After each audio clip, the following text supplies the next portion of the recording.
വയനാടൻ യാത്രകളിൽ എനിക്ക് ഏറ്റവും പ്രിയപ്പെട്ട ഒരു യാത്രയായിരുന്നു മാർച്ച് 8 വുമൻസ് ഡേയുടെ അന്ന് ഞങ്ങൾ പോയിട്ടുണ്ടായിരുന്നത്.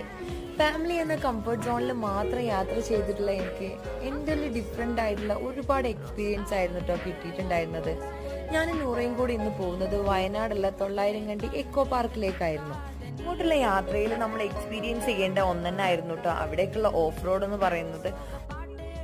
നമ്മൾ കണ്ടും അറിഞ്ഞും കേട്ടിട്ടൊക്കെ ഉള്ള കേരളത്തിലെ ആദ്യത്തെ ഏറ്റവും വലിയ ഗ്ലാസ് ബ്രിഡ്ജ് ഉള്ളത് 900 കണ്ടി എക്കോ പാർക്കിലായിരുന്നു കേട്ടോ. അത് കൂടാണ്ട് ഒരുപാട് ആക്ടിവിറ്റീസും കാര്യങ്ങളും അവിടെ ഉണ്ട്.